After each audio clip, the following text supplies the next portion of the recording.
Here we go. It says we're going live. It says Okay. we're going live. It says we're here. We are? But you didn't have me do all the checks of everything, like the mic or anything. I did all that. Oh, you did it without me. Yes. So I don't have the confidence that we're actually here and can You be... should have confidence in me as your daddy that I have this stuff ready to go. It needs to go. But I also recognize that no matter how amazing of a daddy and dominant you are human, and mistakes get made. And those mistakes are fine and no big deal, but they occur. And I'm an anxious person, so, there's that. Hello. Wow. Hello. Hi, everybody. Kayla Lord. John Brownstone. Of Loving BDSM, where we help kinksters like you have happy, healthy power exchange relationships. We're here for our weekly live stream while we record our audio podcast that hits all major podcast apps every Friday, except Stitcher, because something weird is going on with Stitcher, and I can't get it fixed. We are here... Did it lose a stitch? Apparently. We are here 10, 11, 12 minutes early. If you're here for the stream and you don't like idle chit-chat, you should go do something else for a while. You've got time. If you're here after the stream, but before I put in timestamps and you don't like idle chit-chat, fast forward by 11, 12, 13, 14, 15 minutes. You know how we get. And if you don't like it and you're here and there are timestamps, use those. That's what they're there for. They're there to help you. It only takes one snarky comment, and I am that person. I will figure out a way. Just the one snarky comment is all it took.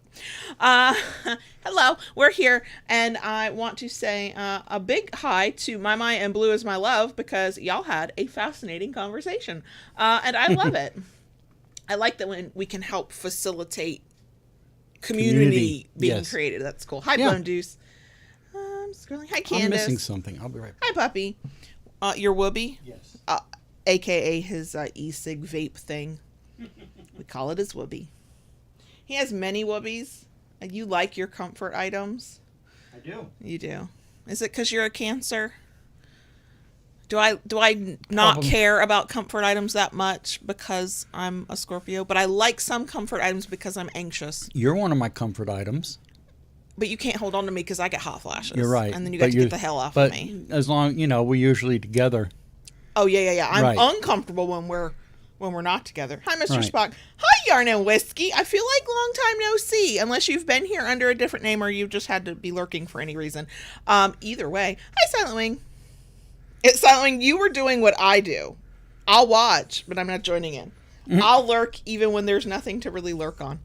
I feel you, Silent Wing. I feel you. My eyes have been itchy today, and I don't know why. The weather. Blame it on the weather. So... You got anything for the butt rub?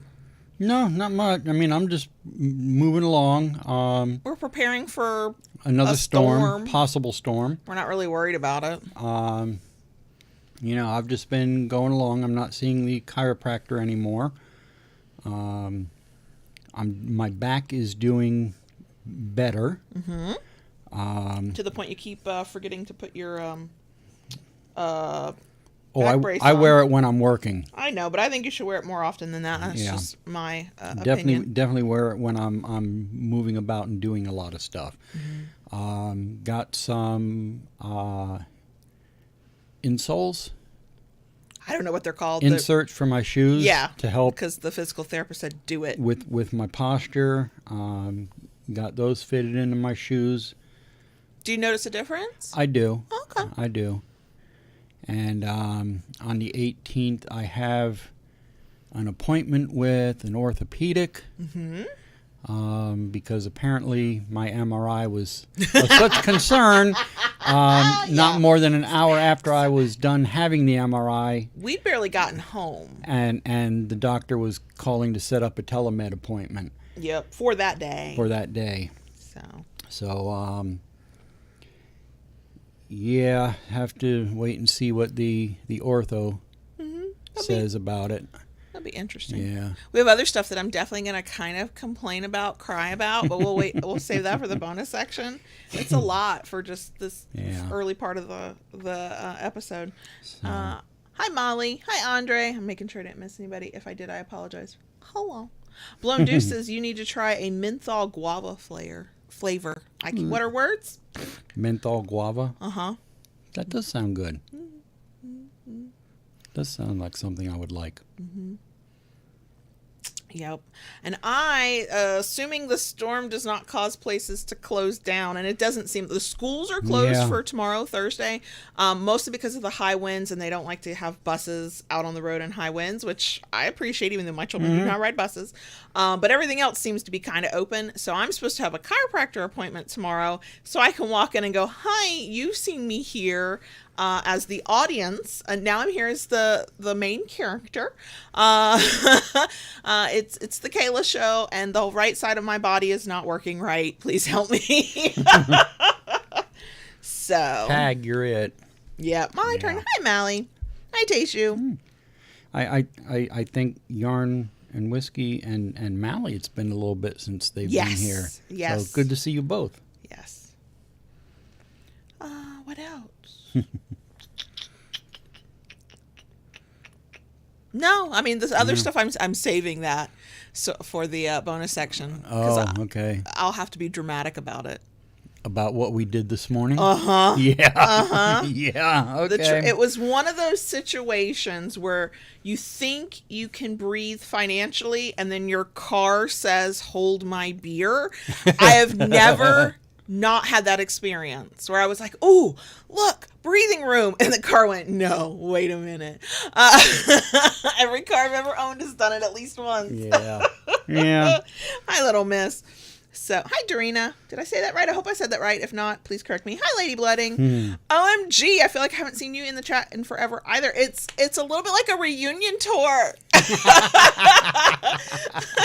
Lots of familiar names that I haven't seen in a while are here. Hi, Lynn. Hello. We got 5 minutes. Okay. We're not wearing special shirts. I mean, JB's did come from TeePublic, and they are having a holiday shirt sale. And I pick out a shirt for every member in the family, and they were all 50% off. And I say, hey, I'd like to get these. These would be fun Christmas shirts, because of course they're sarcastic and silly, and that's how I like to celebrate the holidays. And somebody vaguely nodded, but didn't give me clear go ahead. So then I didn't do it. And then, like I said, the car said, hold my beer. And so now I don't know if I can buy those. Mine came from that place I can't say, Rural King. I saw, I forgot what I was doing. So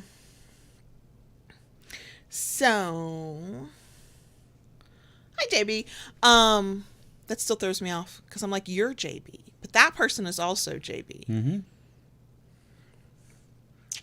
I get to wear leggings for the first day since last winter / early spring ended. That's fun. Except they're cheap leggings, which are purposefully looked for cheap leggings from like Sam's Club, because are we at the age where we absolutely buy our clothing from the same place we buy the industrial size box of cat food? Yes we are. And they were like $10 a pair, and I was like, perfect. And then I don't know if it happened when I put them on, or if they were like this pre-putting them on, but there's already a hole developing in the crotch. So these will be home leggings. They're comfy-ish, though. So there's that. But yeah, I get to wear them, and I'm not hot, and you don't have to have the background fan on. No, we don't have to put the fan on today. No. So that's nice. It's gloomy outside, which I'm okay with. That's usually kind of cozy feeling. Is windy. I'm glad. We've been driving my old Corolla, which is what the 17-year-old drives. I've been driving that for 2 days. And now that the winds are gusting, I'm like, okay, glad to be back in the RAV. Thank you. Thank you. I feel more solid and steadier, even though it's a small SUV, in an SUV versus a teeny tiny little 4-door Corolla. Andre, we're not going to do any other markets other than the one at the Woodshed next week, mostly because there's nothing close enough to us that we know about that's happening in this time frame. Everything else we'd have to travel for, and that's just not feasible yet. We're getting there. We're getting there. Very close. Very close. Hi, Rara. Hi, Amora. Hi, Wyatt. So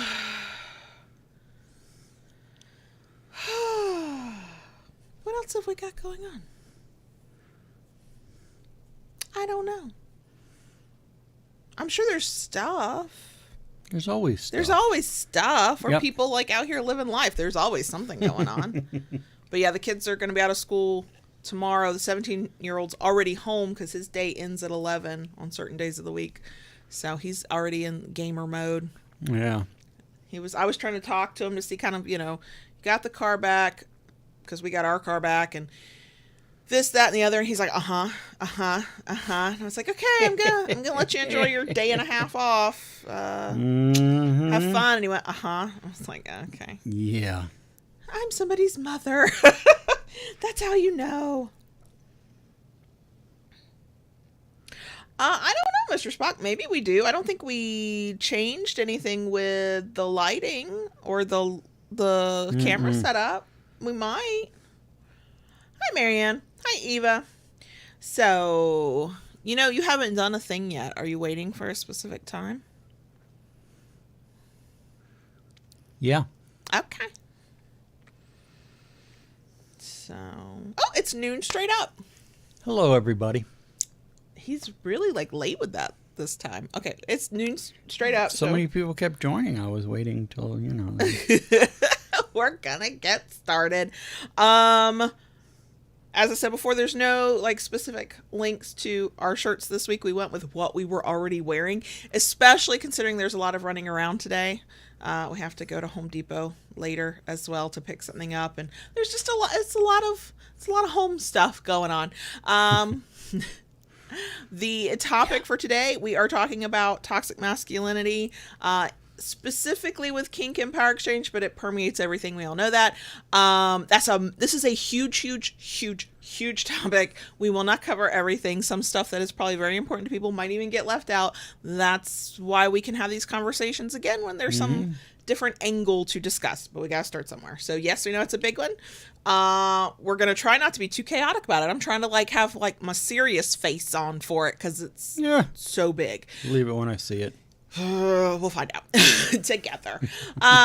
If you like the conversation we have, you like what you're seeing or hearing here today, we love a thumbs up. If you like it enough to want to come back for more and we didn't scare you away and you haven't already done so, please consider subscribing. And once you subscribe, go ahead and ring the notification bell to get updates of new content. Just do what Daddy says. If you really like what we do here, want to help us keep doing it, support the work we do, get extra stuff, you can join us on Patreon. Link in the description. You can join our channel membership, which we have done nothing with. Sorry to the couple of people who have joined. We love you. You can do that. You can do super chats. You can do, thank you. You could do whatever your heart leads you to do. If you're broke and or you just don't do that kind of thing, whenever you come across a video you really like, share it with your own kink community. That definitely counts and helps. Okay. I think that's all. And you can hit the button and then I can go into the other stuff. I like pushing buttons. I know you do. I know. Okay, so before we get into today's very large, huge, massive topic, a couple of announcements. A reminder, Saturday, November 19th, we will be at the Woodshed for their shopping extravaganza that had to not happen during the height of COVID and the pandemic and is being brought back now after a 2-year hiatus, 3 to 7 p.m. in the Woodshed, the dungeon in Orlando, which is an amazing dungeon. We love it there. Oh, God, it'll be our first time just to the dungeon since COVID. Shit. Lots of kinky vendors. Apparently, we're all taking over the whole dungeon, both sides of the dungeon. If you're gonna be in the area, you live in Florida, you're willing to drive, you want an excuse other than Disney to come, I don't care, whatever. Even if you don't buy anything, come say hi to us, because we'll be there with our kinkery hats on, thekinkery.com. But we switch real quick to the Loving BDSM hats, real quick, because we will be quintessentially this in person as well, except I'll be hyped up on how many sales can I make, because I'm a mercenary bitch like that who likes to pay her mortgage. So we're going to be doing that. We're going to be debuting some products. We're going to be having some shopping extravaganza products only. They won't make it to the site for a while. They'll certainly not if we sell out. Just fun stuff, but we're going to be there. If you've ever wanted to see a dungeon, pressure free. There should never be pressure, but you know what I mean. It feels, the expectations are different when it's party time. This is a great time because there's no entry fee to go for the shopping event. Wander around, walk around, look around. Ta-da! If you do come back for the party that night, you got to pay to get in there. True. But that's different. We won't get to do that this time, but maybe eventually we'll get back and go play again. So yeah, Woodshed, November 19th, very, very soon, a week from this coming Saturday. Yeah. And we are still in preparation mode. We still don't have all of the products that we're planning on taking made. Yeah. And I got family coming to visit this weekend, so the whole weekend is lost. Yay! Next announcement. I would like to thank Beducated for once again sponsoring the Loving BDSM podcast. Thank you, Beducated. Beducated is an online learning platform dedicated to sex and relationships and kinks, and the stuff you're not going to find on those other learning platforms that we all hear about all the time. In the month of November, if you use the code LOVING, you save 60% off. Only if you sign up in the month of November, but the good thing is you keep that price. As long as you have your membership, you get the good price. It doesn't like go away after like a month or anything like that. Plus you can sign up for and not pay for 24 hours, so you can like look around and see, hey, is this for me?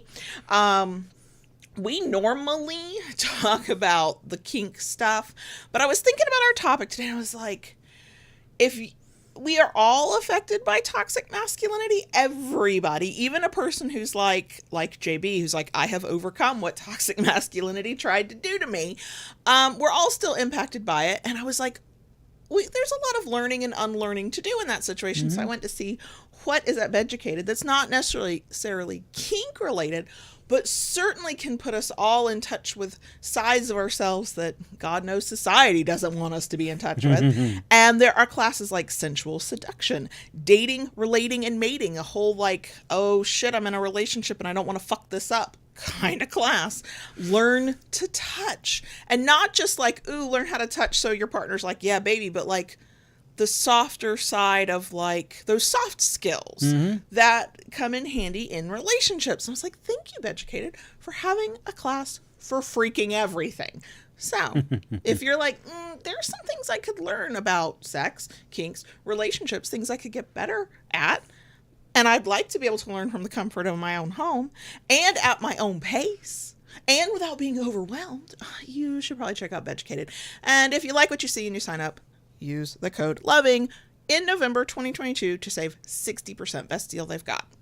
So, thank you, Beducated, for sponsoring. Okay. There, I did that thing. I remembered, too. Okay. So, I know that I'm a goofy goober, and I'm chaotic, but I really want to give this topic, toxic masculinity, the gravity that it kind of deserves, because it does have such ill effects on everybody, regardless of gender. I do want to say we do not intend to talk about heavy topics that typically would need like a content warning of violence or abuse or anything like that. That is not our intention to go down that route, but because of the nature of the topic of toxic masculinity, it is very possible we may touch on it briefly before backing the fuck up. If you are not in a headspace for that, our feelings will not be hurt if you're like, no, I'll catch you next week. It's fine. If we do kind of get into anything heavy and whatever, I'll put warnings in the show notes and then the description box for the YouTube side. So if you're unsure and just don't even want to go there, skip it till till I put that information out. But that's just the nature of toxic masculinity, that once you start actually talking about what it is and how it impacts people, we might skirt around some of those topics. So please be forewarned and take care of yourself. So the way we want to do this topic, that is so massive, we will definitely leave out something that somebody else considers really important. It's just too big. We're going to talk about how it's defined. I found 2 sources that made me feel good to be quoting them. I went, okay. Then we're going to talk about what based on those understanding of those definitions, how we have seen that play out in power exchange, kink, community, stuff like that. Personally, if it applies, and then because JB I've had the conversations with you about how you were raised. You were steeped in toxic masculinity and should have come out much different than you did.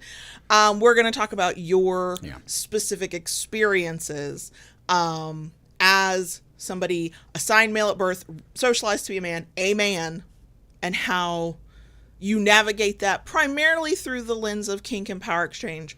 But it's such a pervasive thing. It touches every part of life.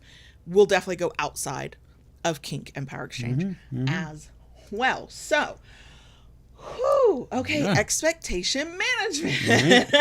So, I've got 2 definitions pulled up. I have linked both resources. If I haven't already linked them in the description box, I will when I do timestamps for anybody who's interested, and they will be in the show notes page. One is a New York Times article, and the other is from a site called The Conversation. And they have a lot to say in both their articles on toxic masculinity. Highly recommend reading them. But let's talk about how they each defined what toxic masculinity is.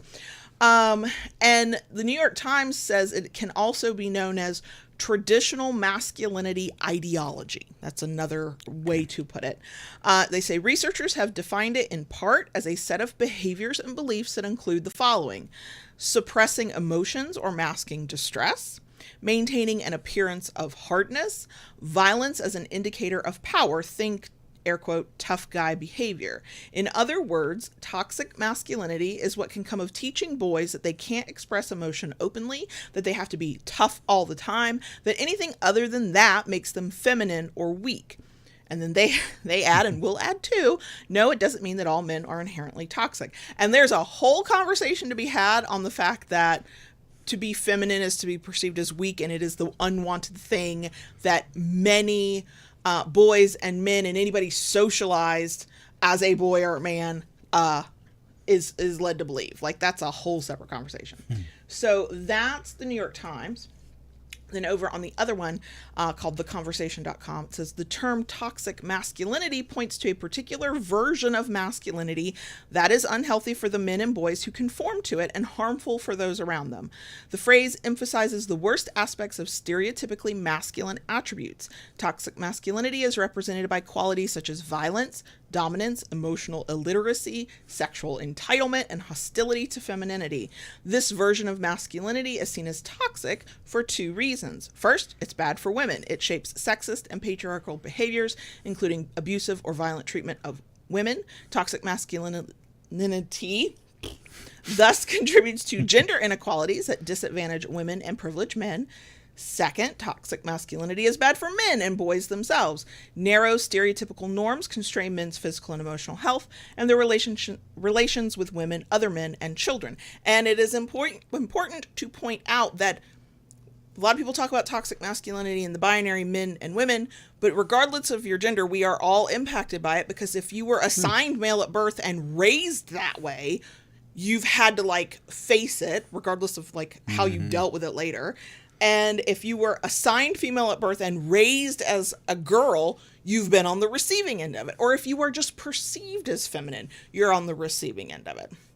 So it impacts all of us, even though all the conversations around it tend to be very binary. So it's just a thing I want to be able to say. So what do you think of those definitions? Do those track for you based on your experience? Yes. Oh, yes. They definitely cover the spectrum. So to speak. So I think because our focus is on kink and power exchange, how have you seen that from your experiences online, your experiences at Munches, your experience at the dungeon? How do you see that play out when somebody is clearly in the throes of, this is what I think it means to be a man, that is not good for anybody? I have seen some minor examples of it at Munches. I always see it at a munch. I see it in terms of entitlement. Yes. And it tends to be from dominant men. Correct. That's how I have seen it expressed. Have not seen it that often.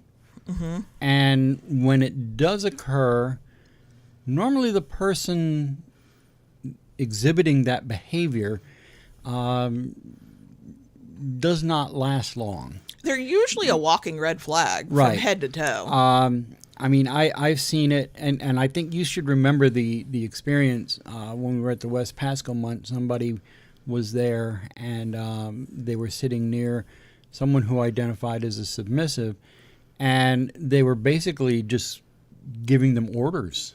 Yeah. You remember that, right? Uh-huh. And they felt they were entitled to do that because they wore the title of Big D. Right.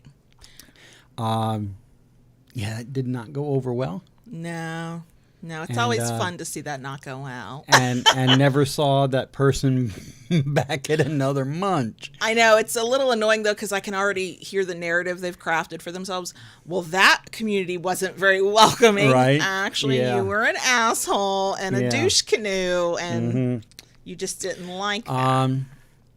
My experiences at dungeons, not really seen it there. The dungeons that and that is going with the dungeons that I have attended, the several. I have not seen any exhibit there. I think if behavior like that was seen at a dungeon, especially a well-run dungeon, it would be nipped in the bud. And I think only if it's overt and only if it's obvious, because I think that, I think we can identify it when we see it when you talk about things like some male dominant starts issuing orders like they fucking own the place. They're not worried about negotiation. They've got this sense of entitlement because they're the big D. They think they know what that means, which can many times be rooted in toxic masculinity if you happen to be a male dominant, but I think there are times when it's happening that we don't see it because it's not big and bad like that, and it's happening on an interpersonal thing where a person has thought they were negotiating with somebody that was one way, and then they get into the middle of either the negotiation or the play or the relationship later, and it's like, whoa. I think online is where it's more overt. Online, and that's why I was saving that one for last. Because it is very prevalent online. In places like FetLife, chat rooms, even dating sites from my own. FetLife. Oh my gosh, it abounds. People there in their profile, they state, I have this boundary. Do not call me pet names. Do not make, be respectful. Don't make lewd comment. I'm an exhibitionist. It doesn't mean I'm here for, and they just, it just. Sure, because they're either not reading the bio or they're reading it and they don't care. Right. And it's I imagine this is what it means to be dominant, and then literally insert the definition of toxic masculinity at that point. Yeah. And so I'm going to behave according to what I think this is supposed to mean. And then sadly, too many of those people still manage to hook some folks who don't understand that dominance is not automatically and should not be douchery. Like, being big and bad in that air of I'm large in charge and in control of everything. For some people who are into that, that can be sexy, but it's sexy until the moment it smacks into reality of, that's a beautiful fantasy you've just painted, but in reality, something hurts, I'm uncomfortable. That's actually not what I want. I could use some empathy here because fill in the blank with whatever. And then, the reality can't, a person who fell for the fantasy that a so-called dom used, truly, literally from the list of defining toxic masculinity, and clearly not even all bad doms do that, but enough of them that as a casual observer of the kink world online, I'm like, ooh, I saw that coming from a mile away.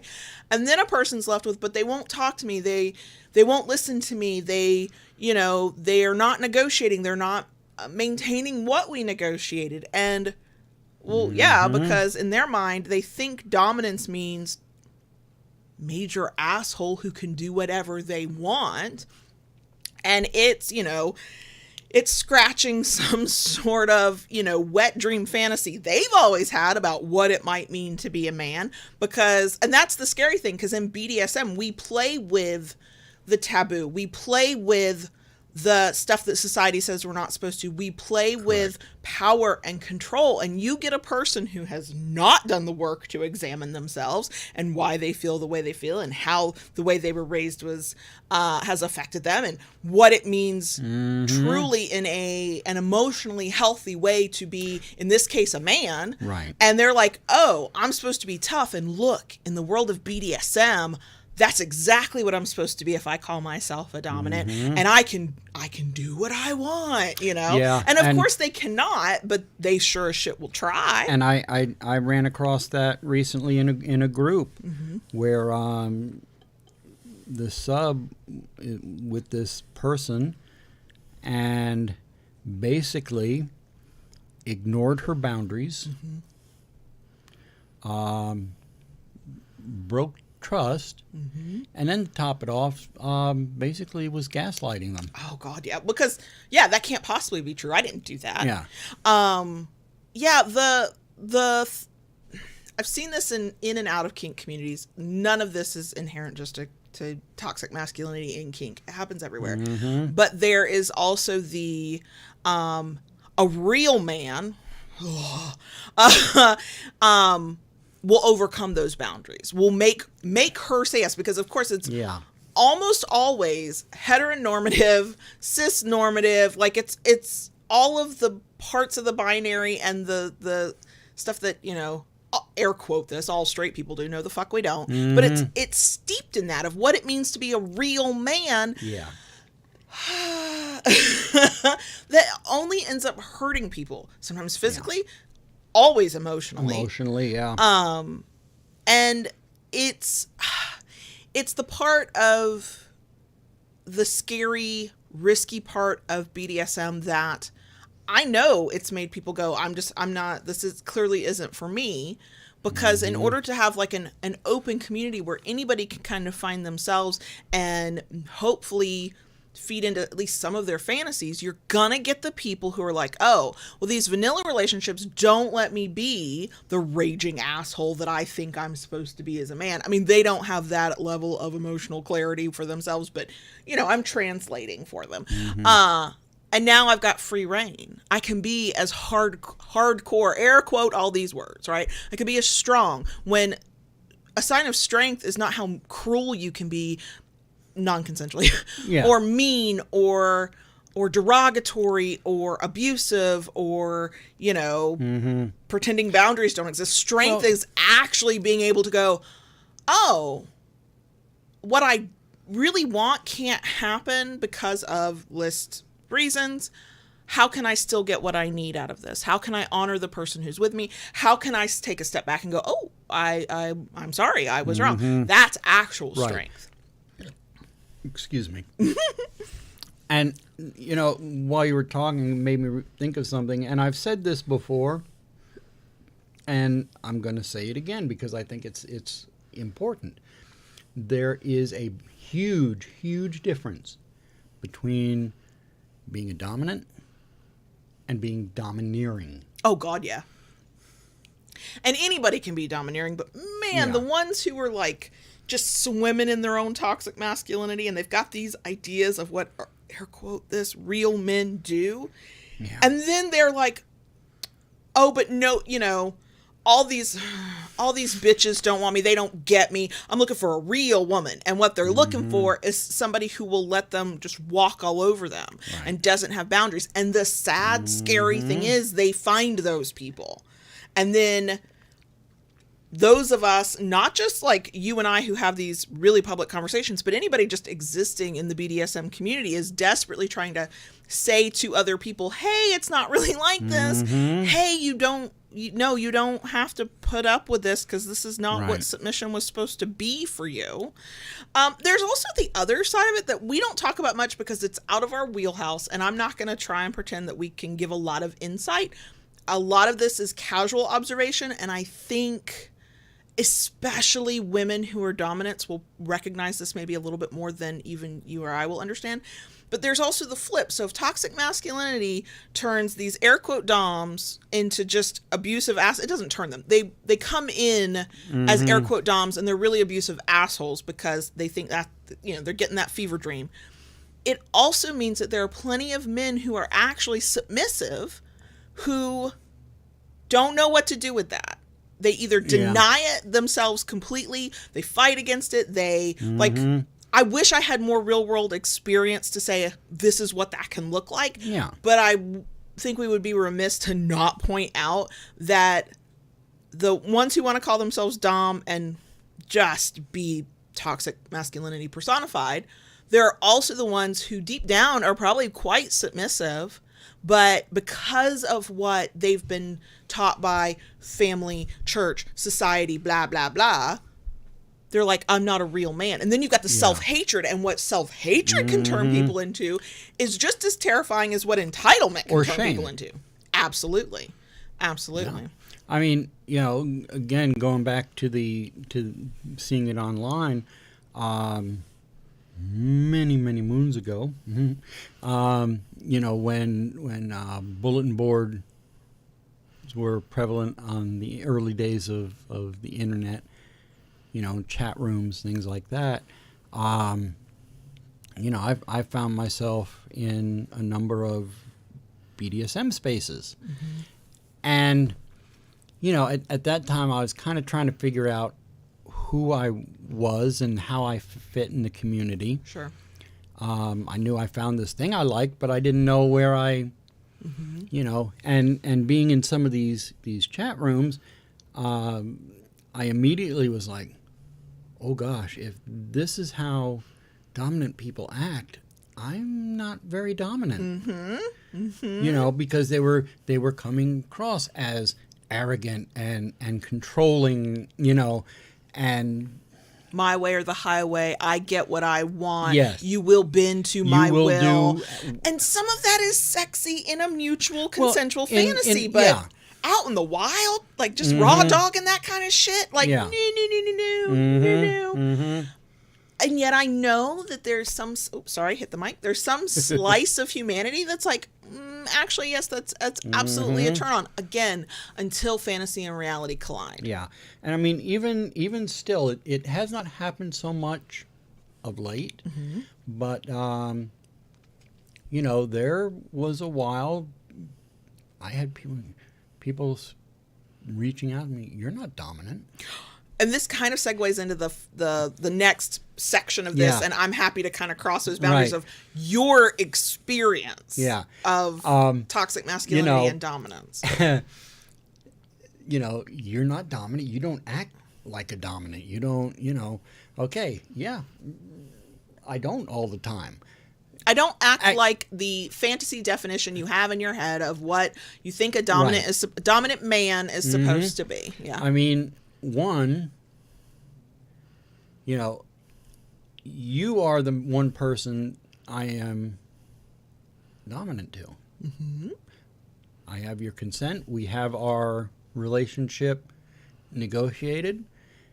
I do not have to go around and prove my dominance and act in a certain way to every Tom, Dick, and Harry. And that's the thing that goes back to masculinity under the definition of toxic masculinity and dominance under the definition of toxic masculinity, of a need to prove yourself that you're a real man or a real dominant or whatever the fucked up definition is calling for.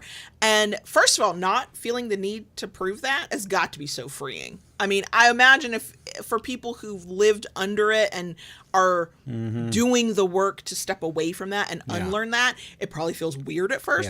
But how freeing to not give a fuck what other people who don't actually matter to you think about what you're doing. It matters to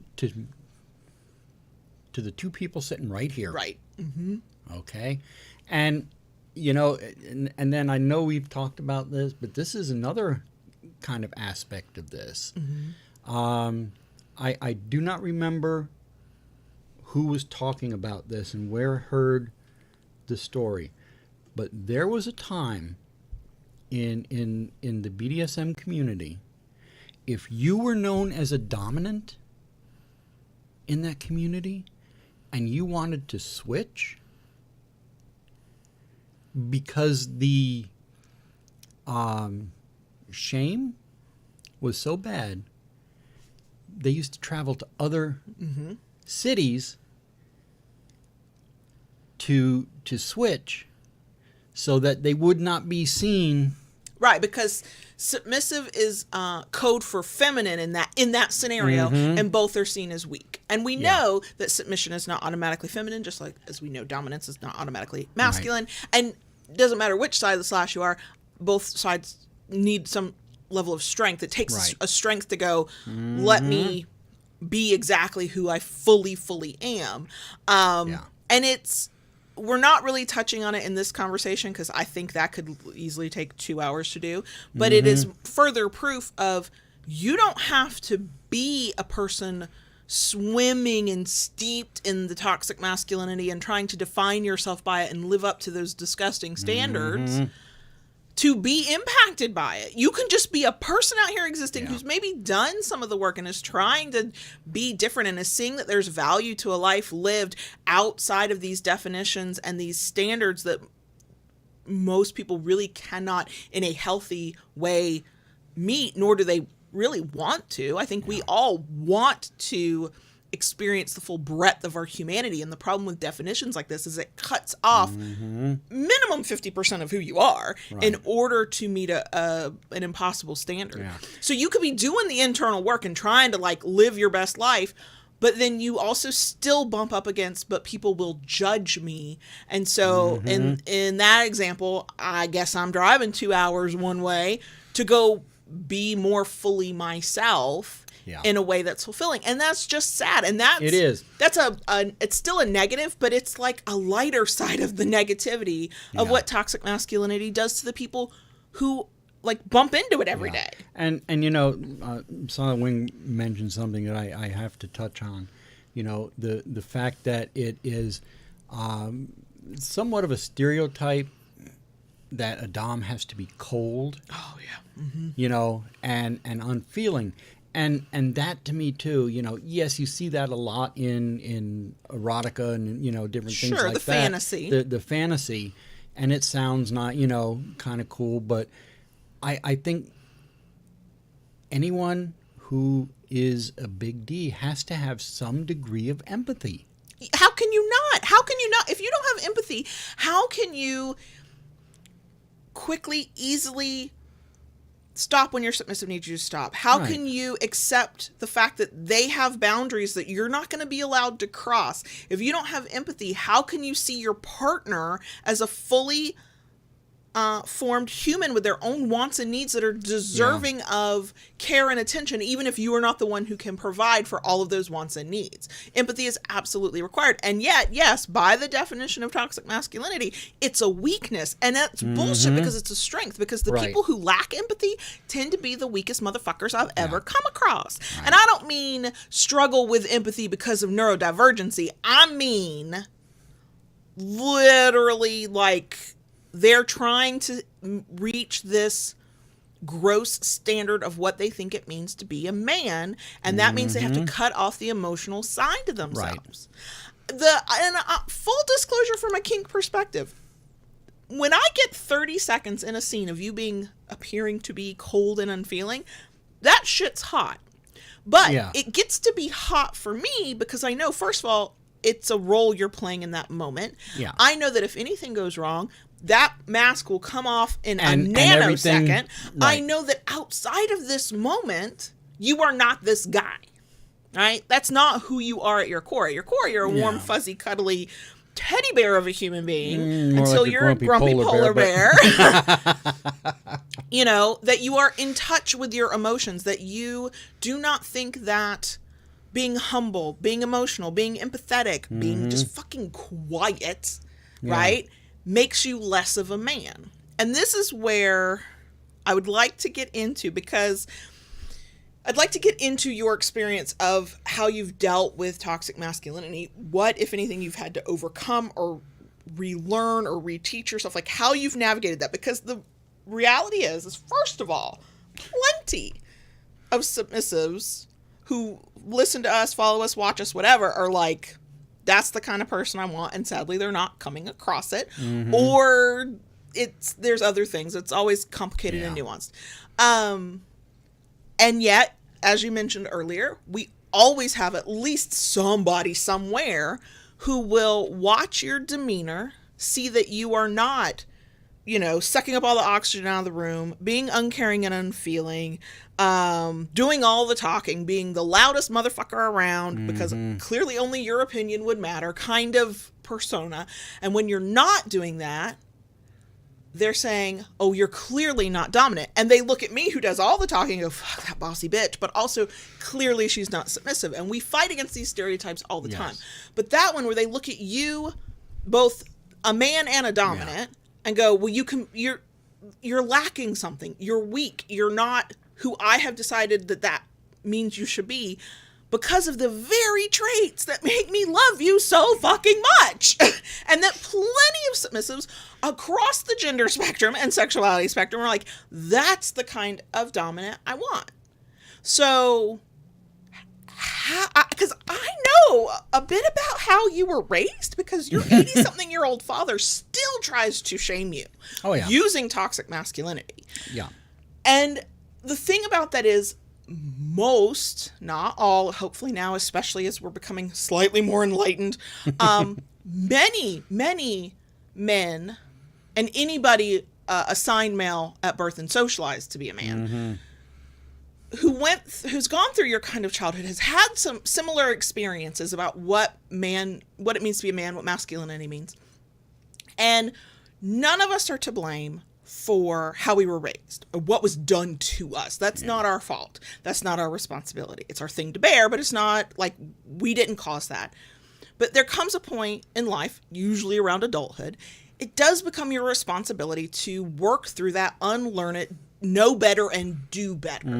And the big reason that toxic masculinity can be this massive subject that we talk about is because too many men will not do the work for all kinds of reasons. It's a common refrain I see on social media, typically of women who are trolling these toxic, dude bros, and are like, just go to therapy. Just go to therapy.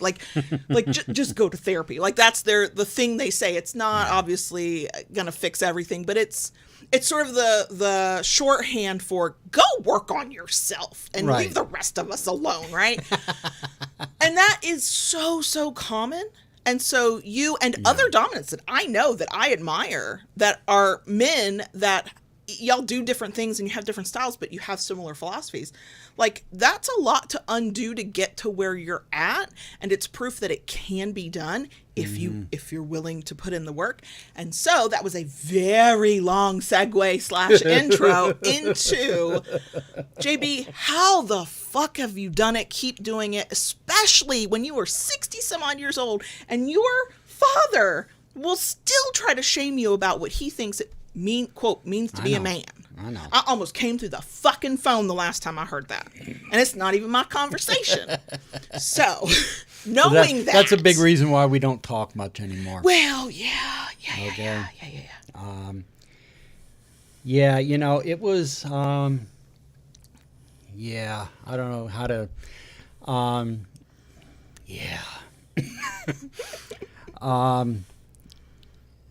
my dad was one of those folks who lived and breathed by, suck it up. Yeah. You need to man up. Oh God, man up. Yeah. I just want to, like, a little vomit comes up to my throat. You need to man up and just shrug it off and go on. Mm-hmm. And that was his favorite thing. So how do you get raised in that? And other stuff you went through, because it was not a pleasant childhood, to get to this point where even before, like when I met you, you've grown in the nearly 10 years we've known one another. I'm going to keep saying that until it's exactly 10 years, and then I'll keep talking about how we've known each other a decade. You've grown even since you and I met, well, but you were empathetic, you were humble, you were kind, you were all these, you're generous. You've been that way since I've known you. Okay. But I know you weren't like out of the womb like that, or were you? Well, and you, I'm here, folks, you're going to hear something that, I don't even know if I've told you this before. Mm-hmm. When I was a kid, I knew it was wrong. All right? I just knew it was wrong. And I mean, to the point that if it wasn't for the family resemblance, which is very strong, by the way. I was I switched at birth? Yeah. Okay, because I was so diametrically opposite of everything that they were. Your family or are must look at you like you were the cuckoo in the bird's nest. Like, how did this one get in here? Because you were so different from every member of your family through now multiple generations that I have met. Like, yeah, if it was, y'all, the genetics is so strong in appearance. Woo! No doubt who this man is related to. Yeah. But, and it was so here's what's funny. You used to tell me when you were trying to explain your family to me. And of course he does it in his kind way. Like me, I'd go, they're douche canoe fucking assholes. And and he would say something like, well, they're kind of conservative, and they don't.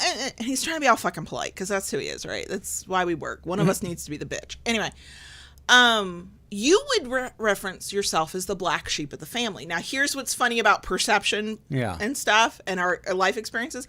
I had only ever heard the term black sheep of the family used to mean, yes, the outcast, but the outcast for negative things. Like that person maybe has an addiction problem. That person has been in and out of jail a few times. Like that's, and of course, nuance being everything, those things can be true. They can be the black sheep of the family and they can still be amazing human beings. But, that's how I'd always heard it. So when you, looking at it, the entirety of who you are, were like, well, I'm the black sheep of my family.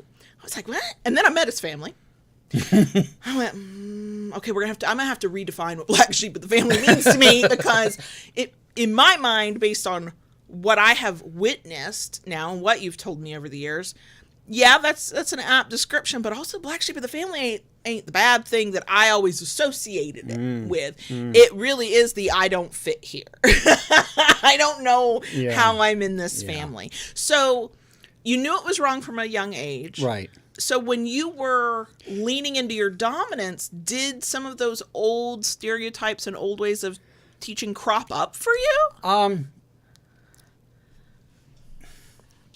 So I'm not going to say that, I jumped out of the womb knowing what to do. Sure. Especially if you didn't have any examples. And that was it. And that was it. I knew it wasn't right. Mm-hmm. Or I should say I knew it was wrong, but I didn't know exactly what was right either. Gotcha. So it wasn't really, I kind of stumbled around. I mean, I was always inherently me, I guess, to a certain extent, but it wasn't really until I found the actual community that then things really started falling into line for me. Was it because you had examples to follow of what you could do? Because then I was seeing examples of, what it really meant. For you, was it the kind of dominant you wanted to be, the kind of man you wanted to be, a combination? Both. Okay. Both. Okay. when you think about what you learned from the kink community and Mm-hmm. think back to, you knew what was wrong, so you try not to do it. Do you see places where you made missteps where you're like, oh, I would have done that differently if I had known? Sure. Oh, sure. Absolutely. And again, it kind of fell back to, because even my first experience, like I said, I was kind of kinky way back when in my 20s. I've heard the stories. Did not have the knowing what it was at that time. And, then when I found the online community, like I said, I did not think I was dominant material. Sure. Then when I found the in-person community. Yeah, because the online community can be such a cluster sometimes.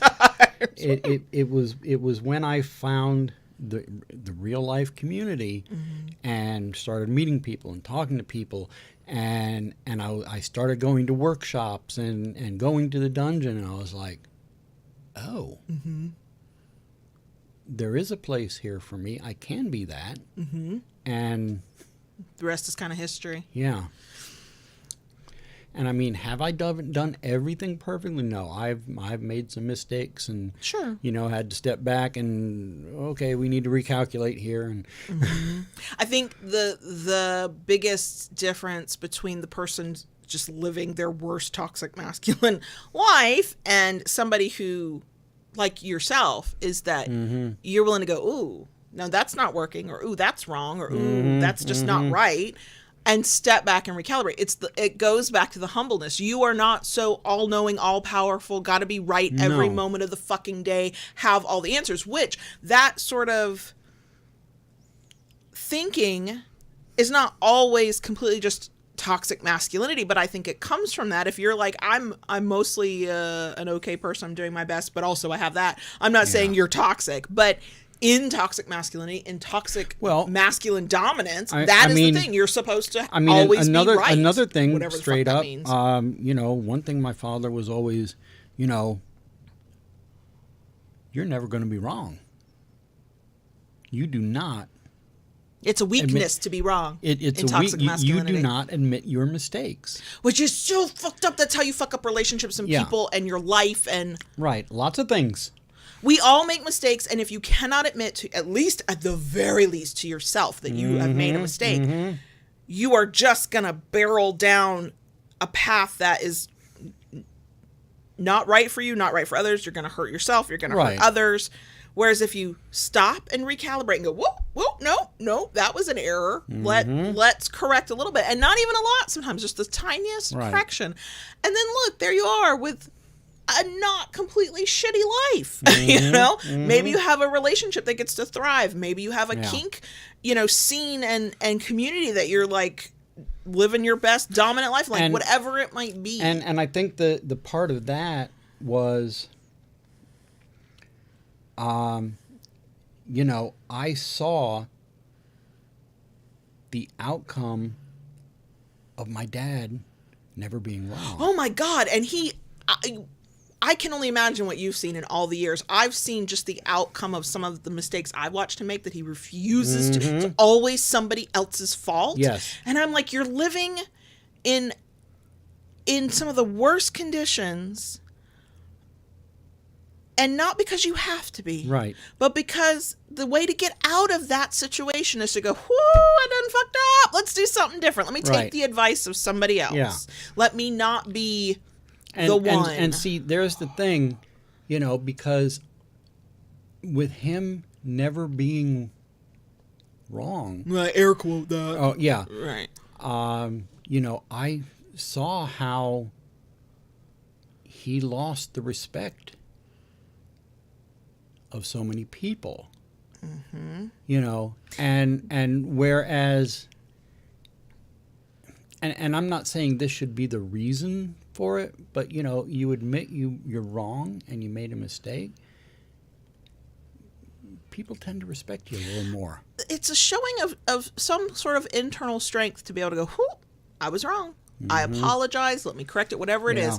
And when in the definition of toxic masculinity, that to be wrong is seen as a weakness, right? Like you have to always be Right. strong and in charge and in control, which means apparently you can't make mistakes, which that a lot of toxic masculinity asks men and anyone socialized as a man to forego a huge chunk of their own humanity.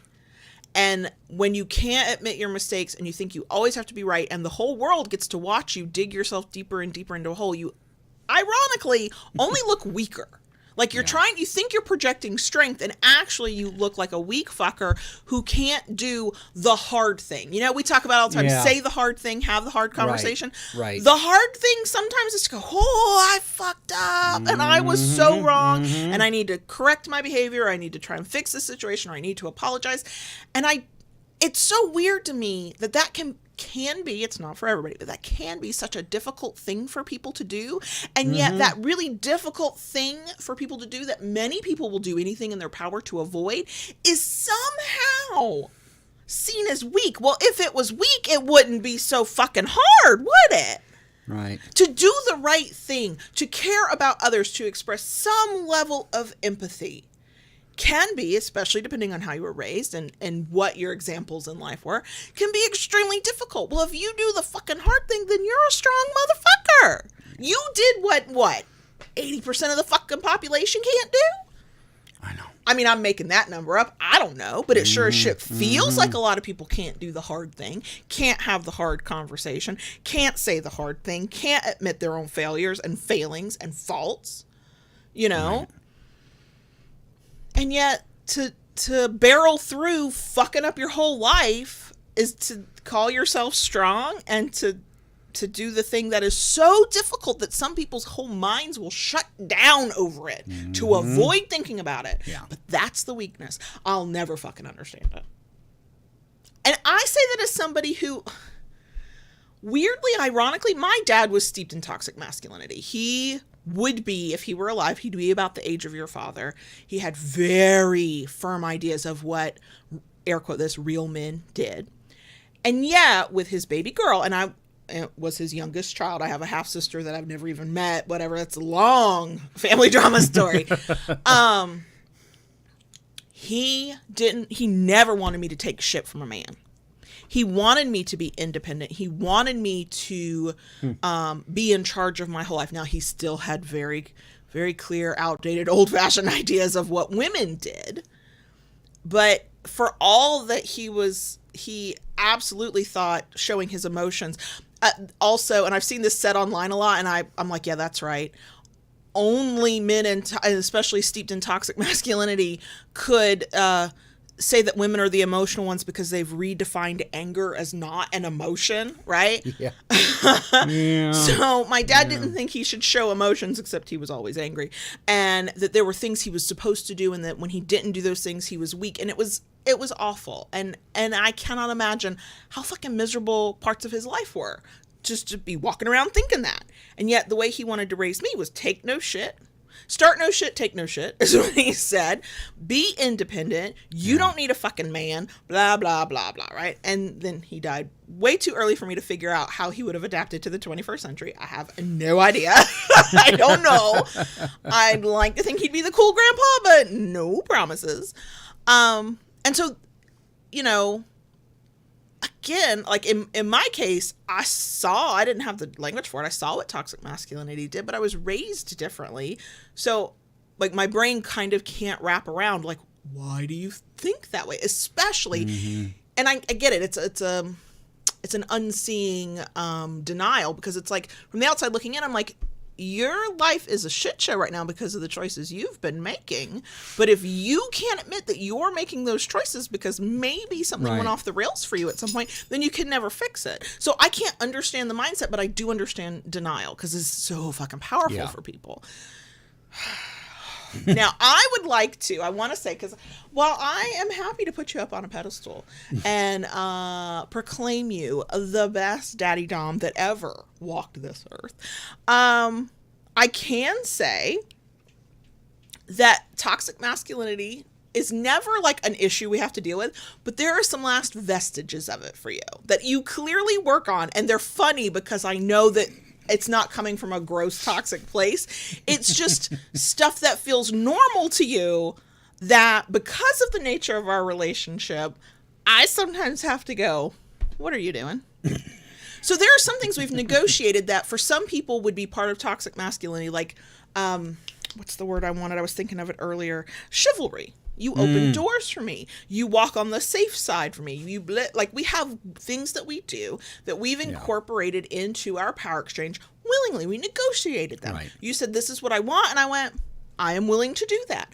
And so therefore, activities that can absolutely be defined under patriarchal expectations and toxic masculinity, we've redefined because choice is involved. Consent is involved. I had a choice. You did not just place a demand on me. I could have said no. We could have figured something out differently. Or if I said no to too many of the things that were important to you, we would have found out we weren't compatible. We would have moved on with our life. But at no point would you have like had a burn it all down kind of mentality because you didn't get what you wanted, like some people do. Yeah. Okay.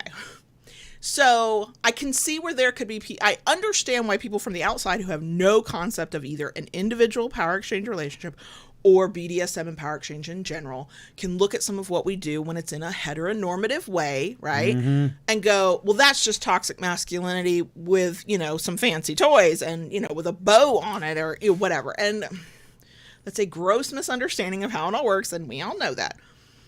But for all that, you are a genuinely good man. Okay. You are like, in my mind, when I'm like, what does it mean to be a good man? Your picture is in the dictionary next to the definition. Like, that's how I see you. However, that doesn't mean that, again, we are all impacted by certain elements of it, lighter elements.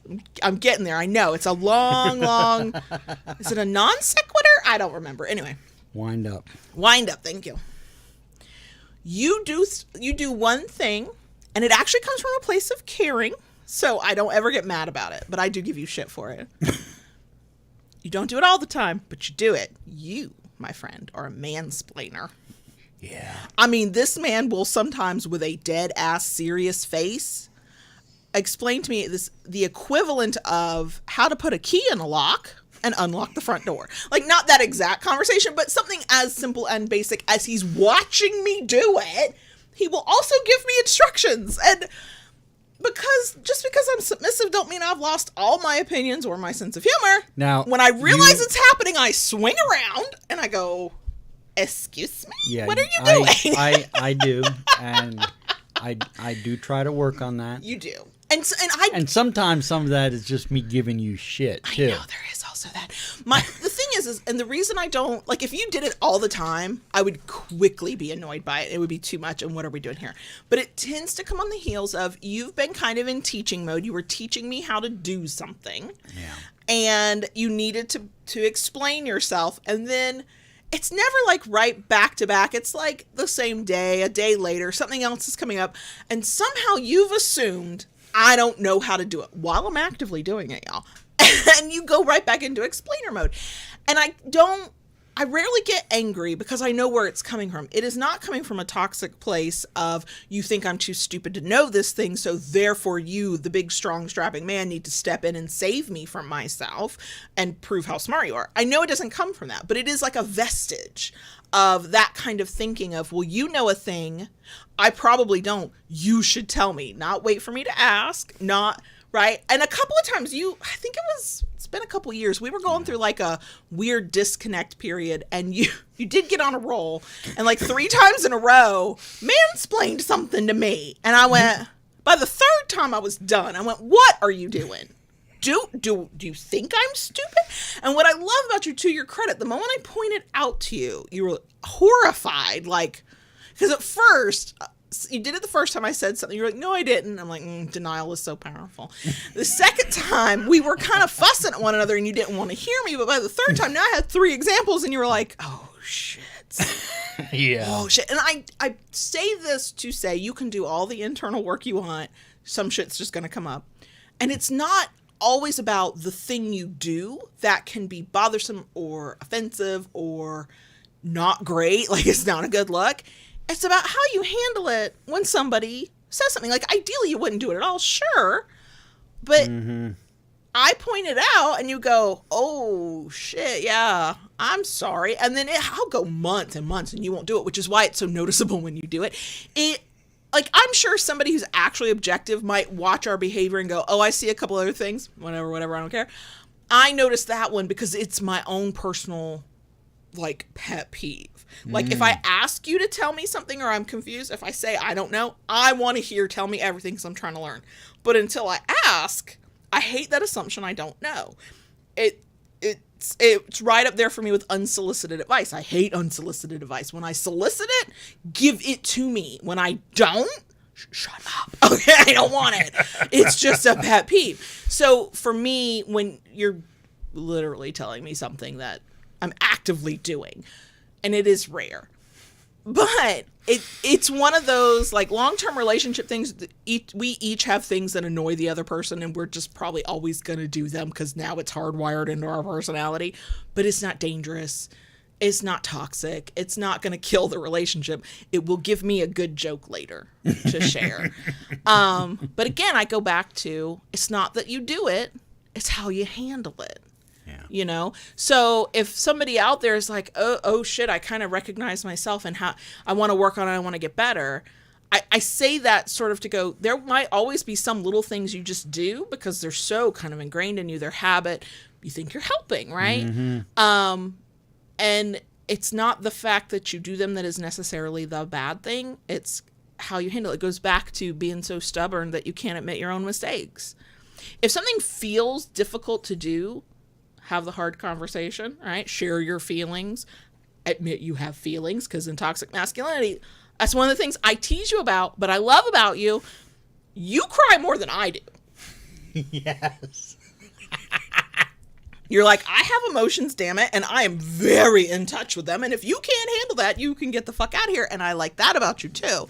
Right. Will I give you shit about it? Yes. And I give you shit right back. Right, because I'm not crying. You're the Scorpio bitch from hell. I mean, people were like at a funeral and everybody's sobbing and I'm there dry-eyed like, well, I mean, they were 120.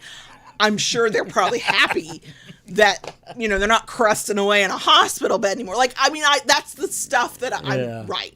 Yeah. So, and I do love to tell the story about how I thought you were just watching YouTube, and you were just watching YouTube, and you came across, what was it, the Pink Floyd documentary? It was a documentary on Pink Floyd. And I walk in and you're just weeping. No, this is not a single teardrop. This is not a little sniffly. Weeping. And it's important to you. It's meaningful to you. I'm not trying to like shit on you for it.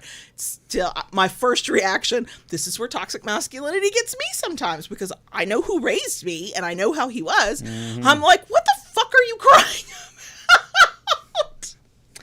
And I had to reel that back in, and I realized what I sounded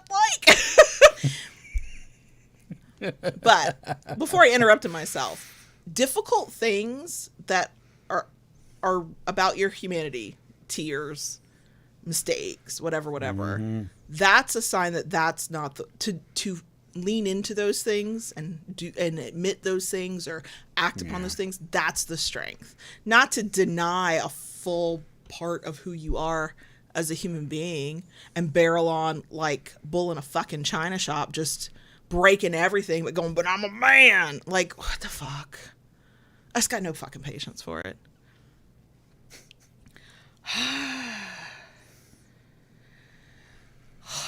There's so much more to be said. Yeah. And I think at some point we need to have the conversation from a submissive perspective, who, in the sense that we could talk about being on the receiving end of toxic masculinity.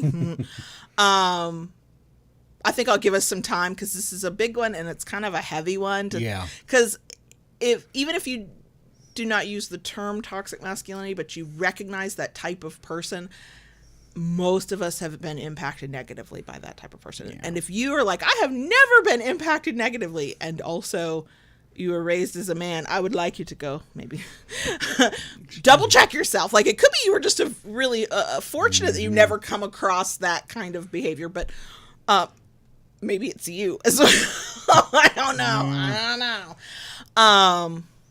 Because it affects everybody, because we all know that one guy that thinks they're always right even when they're definitely wrong. We have come across that one guy who, you know, will do like the most abhorrent things.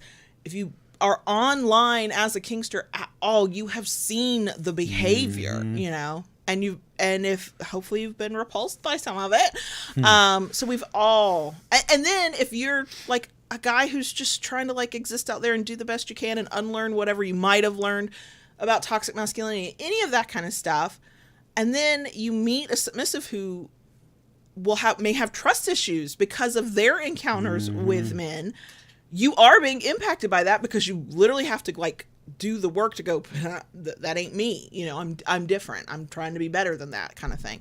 So we're all impacted by it in some way. And you know, some men get really pissed off about the idea of toxic masculinity, and some women too, you know, the traditional roles kind of thing. And there's nothing, I personally don't want a traditional role. I say, as a female submissive, I know who I am. But if you're gonna, like, I don't think there's anything automatically wrong with, air quote this, traditional roles, but I think there has to be an intentionality to it. There's got to be a huge amount of consent to it. You have to have the freedom to go, this isn't working for me, or this ideal we had for how we were going to conduct our power exchange or how we were going to be as individuals is not surviving exposure to reality. Like, reality will not let this happen, and so we have to shift in some way. And if you have that freedom, then I think you can have those air quote traditional things. I mean, if you think about it, you know, you watch, well, not watch, but you know, one of the big things in lifestyle for a lot of people is 1950s household. Yeah. Okay.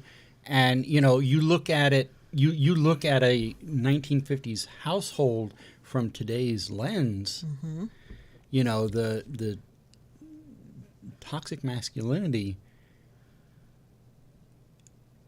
wrapped up in them, you know, is huge. Can be. You know, and, you know, when you see it in the lifestyle, I mean, it is consented to, it is negotiated. So, and I think you can be that traditional masculine head of the household, blah, blah, blah, and you can be empathetic and humble and kind, you know, and it's okay if you cry a little at a sad movie. Okay. When Bambi's mom dies, that's not a spoiler. It happens in the first, 30 seconds. It's okay if you get teary. Old Yeller, it's okay if you get teary. You're not less of a man, right? And I think it goes back to the intentionality. It's the understanding why you are taking on, again, air quote the word, traditional roles, right? What it means to you. Like we've talked about, you don't have to know why you're into what you're into, but I do think if it's a risk mitigation thing, there is risk to taking on a role that if you read the definition of toxic masculinity, you're like, oh shit, this sounds like the role I'm trying to be in. This sounds like what I'm trying to do in a relationship. Well, there's a risk there. There's a risk that it gets taken too far. There's a risk that it's unhealthy. There's a risk that it turns abusive. There's risk to that. So if you're like, I want 1950s traditional, or, you know, I want my partner to be a man's man, and I'm going to be, we don't say woman's woman. What the fuck do we say? I don't know, but whatever the opposite equivalent of that is. And you're saying that's what you want from a power exchange perspective, then part of the risk assessment is what do you do if it goes too far, right? How does that person who's trying to be the man's man, big, huge, massive air quotes there, are they empathetic? Are they kind? Are they humble? How do they handle it when they don't get their way? How do they handle it when you are fully human and have something going on that changes plans midstream? Like, if you're not having those conversations and thinking very intentionally about why you're choosing what you're choosing and how you're going to navigate the very real life that will fuck you up, right? And derail all your plans, then you're not properly looking at the potential risks. So then it stops being, air quote this because there's no such thing as total safety, but it stops being safe power exchange, right? Like you have to acknowledge that there are risks to everything we do, mental, emotional, and physical, and then say, okay, if there are risks, how will I handle them even if I cannot conceive of what those risks are? What do we do? How does that person handle, plans not going according to plan? Like, those are the kinds of things I think that are important to think about. Be, air quote, traditional if you want. I don't give a shit about that. I care about if this is a thing that can be safely navigated so that both people involved get to express and live in the full breadth of their own humanity in a way that doesn't mean they literally have to shut off parts of themselves. Because what you repress explodes out later. Nothing stays repressed for long. Yeah, no. It's coming out in another way somewhere, somehow. Mm-hmm. And when we're talking about the ways that toxic masculinity is defined, it hurts everybody. It hurts everybody involved. It gets on strangers. It hurts all of us. We are all affected by it. So have your traditional power exchange, your 1950s, your whatever, but still do the work of being a bit introspective, talking about the reality of it. And like, if you're a person considering a partner for this, think about, do they have empathy? How do they handle rejection? Can they admit when they've made a mistake? Can they say the hard thing? Blah, blah, blah. And that's my lecture for this week. This is, I've said it multiple times. I'm going to say it again. I'm going to keep saying it. It's a huge topic. There are so many things we did not address that would have fit in with this conversation. I know. I have no doubt we will come back to it at some point. But I think this is, we've gone on and on and on and on. So we should stop now and go into a bonus section, yes, which will be lighter hearted. Yes. Than the conversation. Yes. And I'm also glad I could give folks an unofficial, not pointed at, but definitely kind of there because my blood pressure went up. Kayla Rant, you're welcome. Hey, Lola, bumping into my legs. So yes, we can go into a bonus section if you'd like. We can be done. Okay. So are we good? I don't know. It's not for me to decide. Okay. Keep it kinky, y'all, and we'll see you next week. Daddy. Yes, baby girl. Can I talk to the crickets, please? I'm surprised your voice isn't my throat raw hurts. It's scratchy. Yeah. Yeah. I had a lot to say. You did. I've been holding on to this topic. It's a big one. It's a heavy one. Okay. Go ahead. Okay, thank you.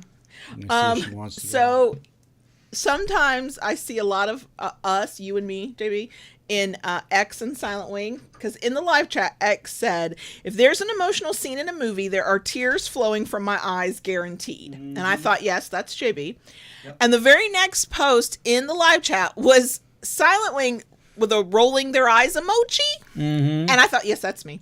And I, not gonna lie, sometimes feel like a total bitch because he'll be sobbing. And I'm like, why is he crying? I would never shame you for it. I would not. But I'm like, but it's not that sad. It is.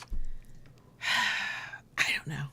I mean, I could blame the childhood trauma of being told I would be given something to cry about. And that now being hardwired into my psyche. I do cry at stuff. You do. There have been like Disney movies and animated stuff that I'm sobbing over. The kids and you are like, are you okay? Like, clearly not. I can't believe y'all don't find this emotional. Anyway, so for the bonus section, we had to take our we had to. Both cars were overdue for an oil change. Way overdue for an oil change. The price on that went up. It doubled. Yeah, because of the cost of oil. Right. And part of the reason it was put off for a while is because of the amount of juggling that has to go into putting. Oh my God, 85 schedules have to be like assessed to figure out when somebody can have a car and doesn't need a car, and because we could become a one-car family with 3 people who have different places they need to be. Well, 4 people if you count the youngest, but that's school, that's easy.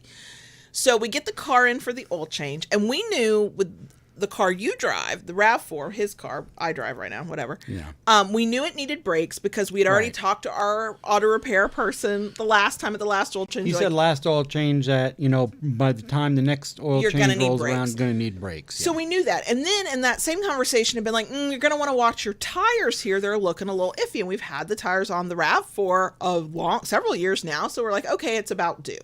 So we get my Corolla, the car that the 17-year-old drives, in and out of the shop in like 2 hours. Like, it was easy, breezy, beautiful cover girl. It was great.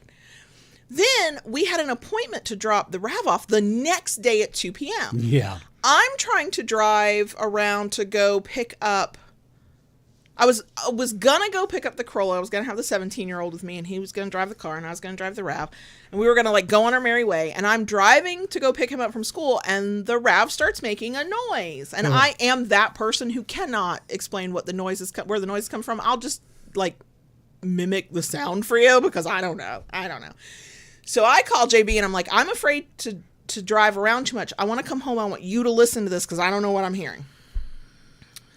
Well, we get the car in early. Thankfully, they worked with us. Yeah. It ends up total, by the time we were done, it was an oil change, front and rear brakes, Yep. all new tires, Yep. and a new alternator.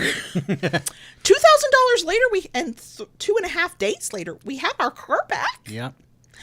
I didn't say this for podcast folks could hear, so I'll say it here. We had that situation where we were like, oh, look, it's not so financially tight. And then the car said, hold my beer.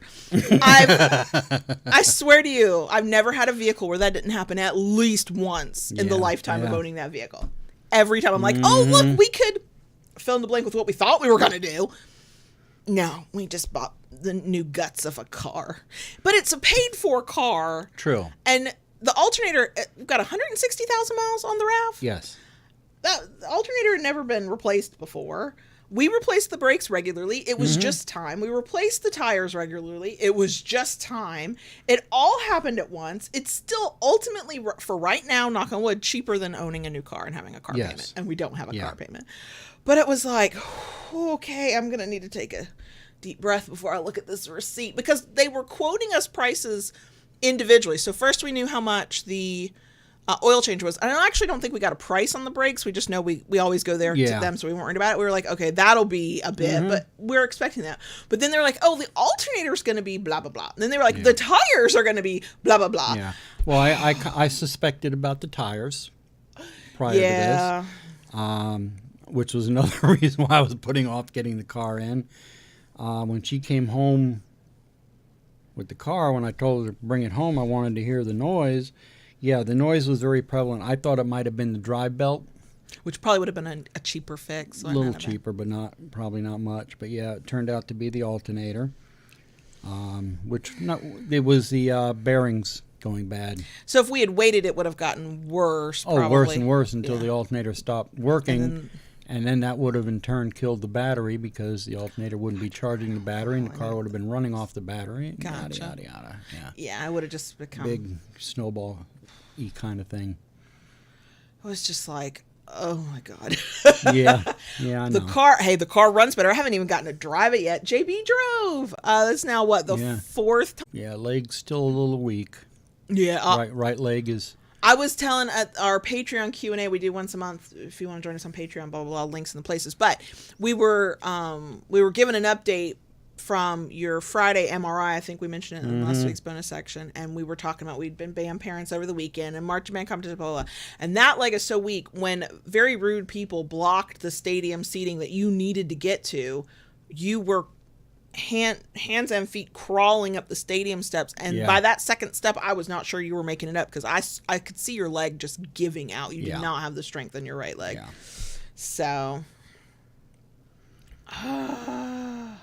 yeah, I'm hobbling along, but doing better. Yeah, you've got more energy than you have. You're much less grumpy polar bear. Look, I think a certain level of light grumpy polar bear, as long as it's not pointed at me, is fabulous. Okay. And I try to be very empathetic when I know that the grumpiness is coming from pain or stress or those kinds of things. But everybody's got their limit, and I had reached my limit a couple weeks ago, so it's very nice to see you've gotten some relief and you're more even-tempered than you have been. Yeah, well, with the exception of Saturday,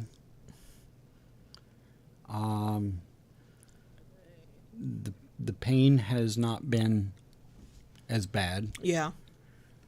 It's been somewhat manageable, which has helped my disposition immensely. And like I said earlier on, I'll be going to see an orthopedic here shortly, and kind of see what options I have. Yeah, will come down to my lower back is not good. No. Not good at all. So, yeah. And then in the meantime, we're prepping for the vendor thing at the Woodshed on November 19th. Yeah. Everybody's had a million appointments, and I'm the main driver. I have my own appointments coming up, depending on what the storm does and how the doctor's office handles it. I'm going to go as long as I feel safe to drive, but we'll see.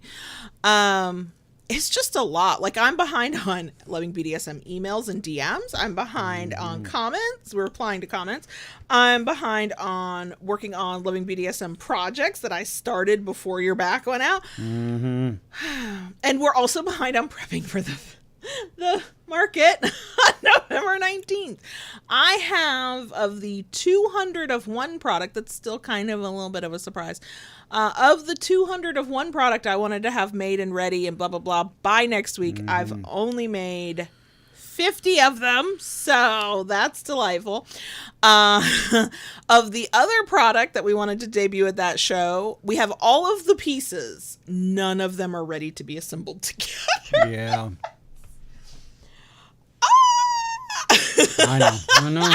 And my mom comes on Friday, so that'll be Friday afternoon. So I'll get Friday, the day this episode goes out on podcast apps. I'll get the day to kind of work, but then I got to stop and go pick up the 13-year-old from school, assuming there is school, and we think there will be. So I lose that whole afternoon, evening, because my mom will be in town. And then Saturday, we're all supposed to do stuff together. That's a lost day. Sunday, there's no pretending that, oh, maybe we can do... No. We're going to Orlando as a family to see Hamilton. I've never seen a live theater performance ever. No, that's not true. In high school, I saw Shakespeare. I did see Shakespeare. But, like, I've never gone to New York and seen Broadway or off Broadway or off Broadway. Like, I've seen Cats on Broadway. You've done shit. I have not. I've seen Shakespeare on stage, and the couple of times when I was a kid I did. It was fascinating. But like the first time we saw Hamilton was on Disney Plus, y'all. That's been my only experience with that. So yeah. So that's exciting, but also there's that part of me that's like, oh my God, do you know what I could do with those hours? So I'm going to try and make it a good visit with my mom because she won't be back for Thanksgiving. This was her time to be able to come in November. So yeah. Yeah. Amora, just to give you the quick Cliff's Notes, a lot of stuff happened. My mom being sick, my mom passing. Amora commented that they haven't been here since you got hit by a vehicle in September of 2021. Yeah, there's some stuff that happened. And then around August, I started having some health issues. And then in between it all, then my back went out in September. My back has always been a little bit of a problem, but it is, as I'm getting a little older, it's getting a little worse. So that's kind of it in a nutshell. Yep. I think it's accurate to say we've been going through it. Silent Winged also pointed out that after spending $2,000 on fixing our car, I should not have glossed over the Patreon like that. I never want to be that content creator that goes, oh, boo-hoo, let me tell you how much I just spent on a thing. By the way, here's where you can give me money. Like, no. I just figure I'll always just be really honest that we're broke. And then you do what you need to do or don't, and it's okay. So yeah, it's I think I can't find silver linings to shitty things that you go through or we go through, but I can find silver linings in life in general. Mm-hmm. I am that really annoying person. I don't go find them for other people. That's tacky and rude and insensitive, but I certainly find them for myself. And I will say, what we do here in the bonus section specifically, when we talk about what we're going through, is just add to the layers of reality of, yeah, we're Power Exchange. We consider ourselves 24/7. Also, if you think we're like, when you ask, are you doing a lot of kink scenes? And we go, no, we will absolutely paint the picture for you of why that might be. Right. This is, I don't know your reality of living in Power Exchange, but this is our reality. Enjoy the view. We're either here to commiserate, be an example for or against, or make you feel better about whatever you're going through. Because if we can do that for you, I'm happy to. Yeah. But what it does is, with everything going on, I'm not feeling as creative as I usually do. I'm not being as responsive. Like, I'll just let social media languish for 2 or 3 weeks because I'm like, I just can't even right now. When all the online things say, well, good little content creators. Especially those who would like to afford to be able to buy a car, they do things different. And I'm like, but I'm a human being who only has so much energy to devote to anything in a given day. So that's why we're so professional here. Yeah. So, I mean, it's been... Bless you. I had to cough. Oh, okay. Dry cough. My throat was like... But I mean, through it all, we're managing. We're doing good. Yeah, it's certainly been worse than this over the past whatever. So here's what I'm grateful for: we could pay to have the car fixed. Yeah, like that's. I know. As old fashioned as this sounds, that's a fucking blessing. Like, if it had been 2 months ago, we'd have been walking everywhere. What the fuck? Like, or I'd have just had to cry every time I started the car and hear the whooshing. It was a whooshing sound. That was how I described it. When it's a whooshing sound. When I press on the gas or I do this or I do that, it sounds like whoosh. There you go, X. I gave you the sound.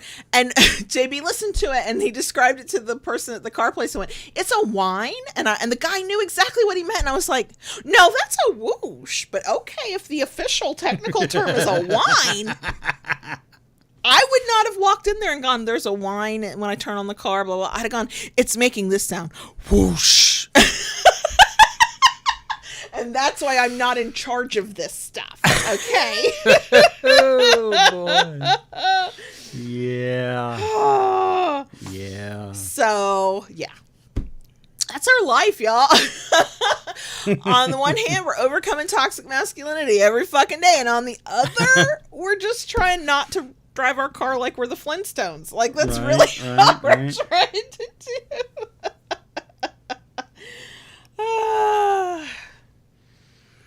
So, yeah. There you go.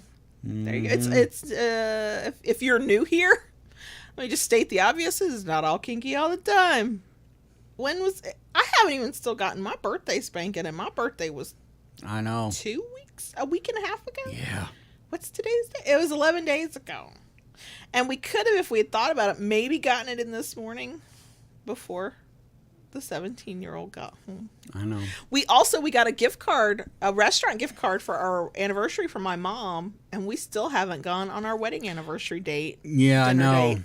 And when we look at the calendar of, okay, when can we go? Like, we cannot find an open night. And I told her, I said, we should not put this off too long. I know. Because the last time we procrastinated on our Valentine's date, and look what happened. Everything went into got hit with a pandemic. Yes, our lack of a Valentine's date brought on the pandemic. We are that powerful.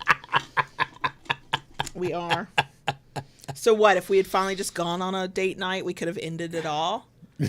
I don't need that level of power or responsibility. I'm not built to handle it. I'm not built to handle it. Okay, we can't stop talking, but we need to, so we should go. Yeah. Silent Wing did ask a question that I don't have an answer to, which is, right. have we figured out when we're going to do our monthly hangout? Because our date, it starts to get wild and wacky in the month of November. No, we haven't, but as soon as we figure out when that will be, we will say something. Yes. Yeah. Yeah. Anyway, we are going to finally go, even though we keep procrastinating on it. We keep saying we're going to go. We are actually going to go now. Because we like hanging out with these folks. We do. It feels so good to be here with y'all. Yeah. I hope we give y'all some measure of, it feels good to like be listening or watching or whatever, be in this space when an episode comes out. It feels good on our end too. I feel like I can be kind of like myself, my most self, like not my mom's self, not my wife's self, not my submissive self, not my lady in the grocery store just minding her own fucking business self. Like I can be my full self. So Tayshu, I wish we could. They're probably not going to let phones or anything in the craft thing. No. Tayshu was like, live feed the craft fair.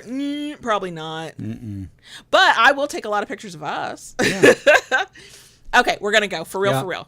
Bye, y'all. Thanks for listening. Thanks for being here. Thanks for watching. Bye, and thank especially you. To the bitter end. We love y'all. We appreciate y'all.